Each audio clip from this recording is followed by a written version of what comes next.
ప్రభుత్వం ఒకటే ఆలోచన చేసుకోవాలి. మూడే అంశాలు మేము కోరుతున్నది.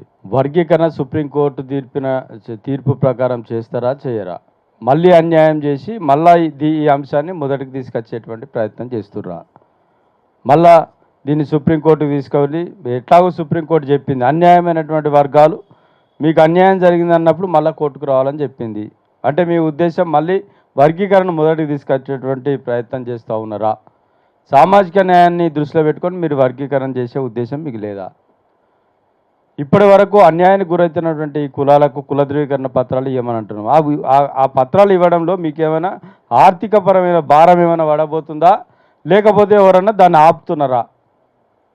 ఎందుకు దీన్ని ఇదే పంచాయతీలో మమ్మల్ని పెడతా ఉన్నారు? మేము ఆర్థికంగా ఎదగడం కోసం మాకు సపరేట్గా కార్పొరేషన్ ఏర్పాటు చేయమన్నాం. అది చేస్తారా, మీరు చెయ్యరా? మాకున్నటువంటి ఎస్సీ ఎస్టీ సప్లాన్ నిధులు ఏవైతే ఉన్నాయో వాటి నుంచే ఏమంటున్నాం, జనరల్ ఫండ్ నుంచి ఏమంటలేం.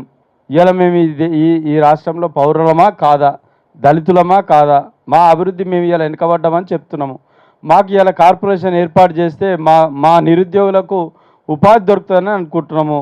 మాకు ఈ యొక్క మేము కోరతలేమో ఇలా మేము మీరు అనని చెప్తున్నాం, మీరు చెప్పిందే మేము అడుగుతా ఉన్నాము.